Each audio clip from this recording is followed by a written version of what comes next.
Fala aí galera, seja bem-vindo ao canal Pro Matemática, eu sou o professor Thiago. Na aula de hoje nós vamos aprender a resolver uma equação no segundo grau. Por enquanto, as incompletas.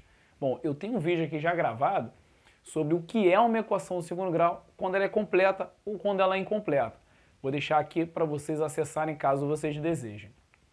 Agora vamos lá, vamos aprender a resolver, gente? Porque depois da gente conhecer o que é uma equação no segundo grau e determinar se ela é completa ou incompleta, o grande lance agora é aprender a resolver, né, uma equação do segundo grau. Vem comigo aqui, ó. Eu tenho dois tipos de equação incompletas, quando B for igual a zero ou quando C for igual a zero.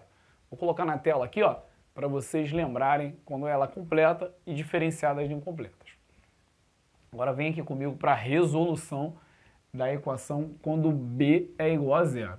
Ó, lembrando aqui, ó, que o A ele vale, deixa eu até colocar aqui, ó, o A ele vale 1, o B é o termo do X, ele vale 0, e o C ele vale menos 9. Então eu tenho B igual a 0. Essa equação, quando B é igual a 0, gente, é muito tranquila. Por quê? Eu tenho aqui esse termo que é uma variável e esse termo sem variável. Eu vou usar basicamente o que a gente utilizava com a equação do primeiro grau. Aquele lancezinho de letras para um lado e números para o outro, né? Vamos lá. Vou pegar esse 9 e vou jogar lá para o outro lado. Quando ele passar lá para o outro lado da igualdade, ele passa fazendo a operação inversa, tá? Subtraindo, passa somando, né? Então, x ao quadrado é igual a 9 mais 0, que é 9. Beleza? Bom, se o x está elevado ao quadrado, para que eu possa resolver aqui essa igualdade, eu vou fazer a operação inversa aqui do quadrado, que é a raiz quadrada. Muito tranquilo. A gente vai fazer a raiz quadrada desse e desse, mas basicamente a gente faz assim, gente, ó. X é igual a raiz de 9. Tá ok? Para simplificar a história, porque para que a gente vai fazer raiz desse e desse, a gente faz logo aqui só do valor numérico ali. Então x é igual a raiz quadrada de 9. A gente diz que x é igual a 3. Mas você concorda comigo que o 3 positivo e o 3 negativo são resposta dessa equação? Como assim, professor? Eu acho que é só o 3 positivo. Então, acompanha comigo, gente, ó. Quanto que é 3 positivo elevado ao quadrado? Ele é igual a 9. E quanto que é 3 negativo elevado ao quadrado? Também é igual a 9. Então, isso quer dizer que o x ele é igual a mais ou menos 3? Sim. Qual é a resposta dessa equação? X é igual a 3 positivo ou 3 negativo. Se vocês quiserem escrever, você pode botar aqui em cima, ó, x é igual a mais ou menos 3. Com resposta mais, né, reduzidazinha ali. Mas posso escrever assim, não tem problema nenhum. Tá ok, gente? Então tem duas respostas, uma positiva e outra negativa, sempre. Uma equação aqui quando B é igual a zero, né, quando a raiz for uma raiz aqui, né, que dê para resolver, né? Depois a gente vai ver isso aqui, vai ser sempre positivo e negativo. Tá vendo? Acompanhe aqui comigo, ó. Segundo exemplo, ó. 3x ao quadrado menos 75 igual a zero, ó. O A, 3, o B é 0 e o C, 75. Mesmo procedimento. Vou jogar o 75 para lá que está positivo, vou jogar, que está negativo, desculpa, vou jogar positivo. Então, 3x elevado ao quadrado é igual a 75 mais 0, que é o 75. Esse 3 que está multiplicando, o x, eu vou passar para cá dividindo, né? Então, x ao quadrado é igual a 75 dividido por 3. Vou fazer aqui do ladinho, tá? Então, x ao quadrado é igual a 75 dividido por 3, 25. Então, x é igual a raiz quadrada de 25. A gente diz que x é igual a mais ou menos 5, né? Raiz quadrada de 25. É 5. Ok? Professor, toda a resposta lá no finalzinho do x tem que ser uma raiz quadrada inteira? Não pode ser uma raiz quadrada irracional? Pode. Suponhamos, não é o caso aqui, que apareça uma equação assim, ó, x ao quadrado menos 5x igual a 0. Se eu jogo 5 para lá, x ao quadrado é igual a 5, então x é igual a raiz de 5. Ok? A raiz de 5 é um número irracional, então a gente diz que x é igual a mais ou menos a raiz de 5. Pode ser considerado como resposta? Não tem problema nenhum. A raiz de 5 é um número irracional, Mas a gente deixa nesse formatinho ali, pode ser considerado como uma resposta, ok? Último exemplo aqui, ó. 4x ao quadrado mais 36 é igual a zero. Joguei o 36 para lá, né? Então tenho 4x ao quadrado é igual a 36, que era positivo, vai para negativo, né? Esse 4 que está multiplicando passa dividindo, né? Então, menos 36 passou dividindo por 4, né? Ao quadrado, não posso esquecer. Deixa eu passar para o ladinho aqui, ficou meio emboladinho. Então, x ao quadrado é igual a 36 negativo dividido por 4, dá 9 negativo, né? Menos 9. Logo, x vai ser igual a raiz quadrada de menos 9. E aí, uma raiz de índice par, né? Porque a gente está falando de uma raiz quadrada. Toda vez que tem uma raiz de índice par, ela nunca pode ser negativa, porque nenhum número elevado a um expoente par resulta em um valor negativo. Então, o que a gente faz?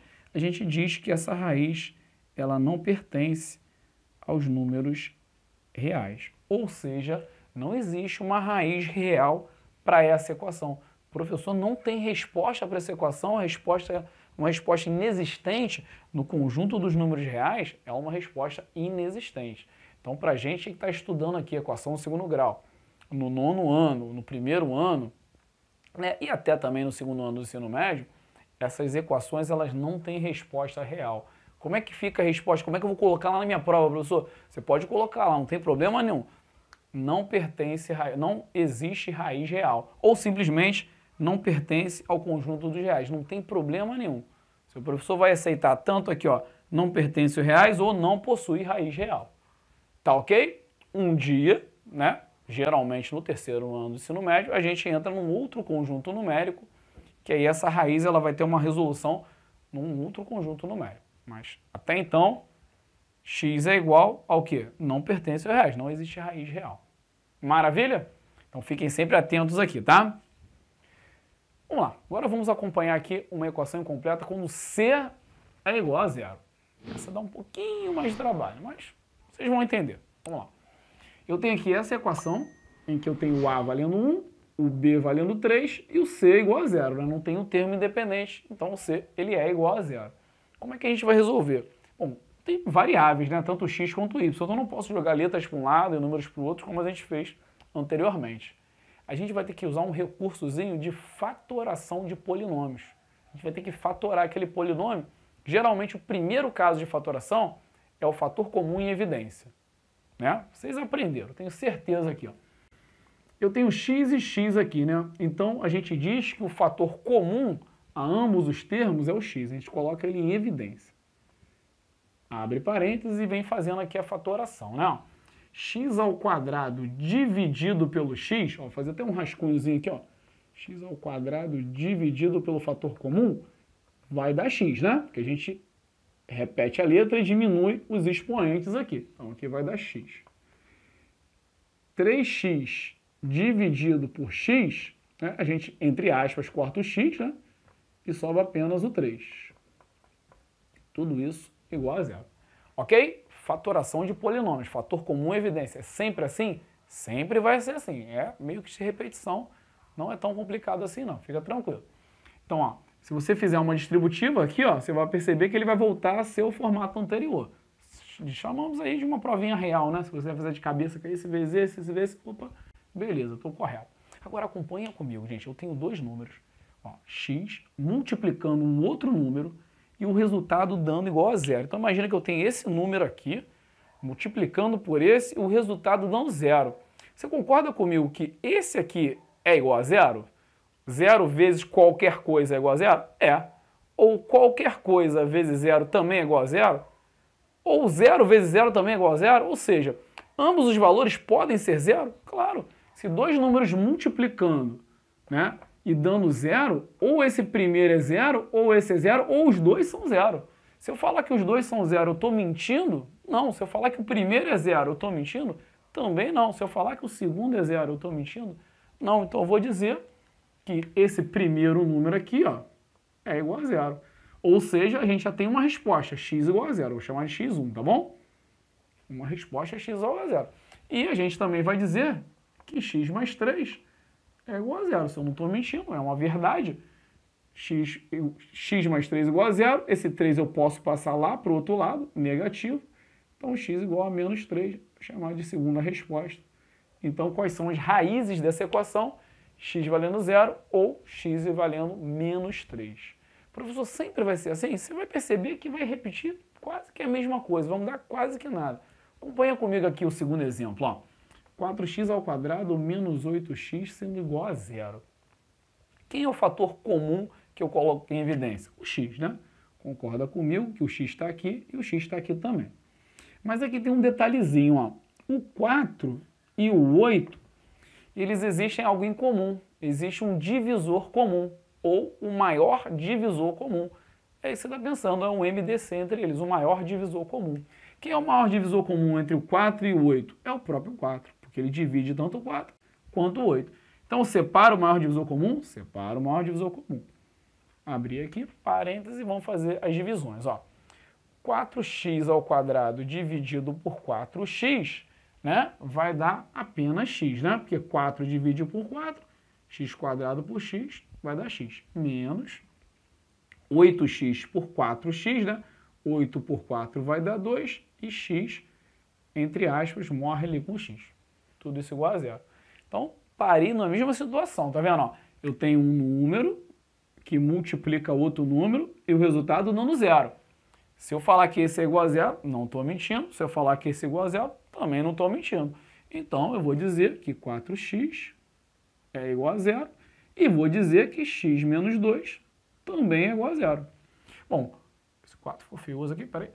4x sendo igual a zero, um número multiplicado por alguém que vai dar zero, né, gente? Ó, 4x igual a zero significa que o x, obrigatoriamente, é igual a zero. Então, x1 já é igual a zero. Beleza? É ou não? Ó, 4 vezes 0 é 0. Então, o x só pode ser 0. E esse aqui, jogando 2 para lá, né? O x é igual a 2 positivo, que é o que vai tornar essa equação verdadeira. Essa é a segunda resposta, x1 e x2. Muito tranquilo? Viu lá que é a mesma repetição? O professor vai dar sempre 0 em um outro número? Sempre vai dar isso. Vai dar 0 em outro número. Sempre. Toda vez que o c é igual a 0, um dos variáveis aqui, ó, um dos valores finais de raízes, vai ser sempre 0. Você vai ver que vai repetir no último aqui, ó. Quem é o fator comum entre esses dois? O próprio x. O 3 e o 4 não existe um divisor comum, então deixa quietinho lá. 3x² dividido por x é 3x, né? Mais 4x dividido pelo x, apenas 4. Tudo isso igual a zero. Viu lá, gente? Mesma coisa, repetição, não muda quase que nada. Um número que multiplica outro número dando resultado igual a zero. Ou o primeiro sendo igual a zero, é uma verdade. Então já tem aqui o primeiro igual a zero, primeira resposta. Ou o segundo, dando zero, também é uma verdade. Ok? Jogo o 4 para lá, negativo. Menos 4. E passo o 3 para cá, dividindo. Então, x sendo igual a menos 4 sobre 3. O professor pode dar uma fração, não tem problema nenhum, gente. A fração é um número como outro qualquer. Menos 4 terços. Sendo a resposta também dessa equação. Então tá aí, gente. Ó, dei 3 exemplos quando b é igual a zero, quando c é igual a zero. Espero que você tenha entendido. Espero que você tenha gostado. Se gostou, curte lá o vídeo. Comenta, compartilha lá com aquele amigo que não está entendendo a matéria, não estou entendendo nada, professor. Compartilha com ele, não tem problema não. É sempre bom compartilhar o conhecimento. Tá bom, gente? Valeu e até o próximo vídeo. Tchau, tchau.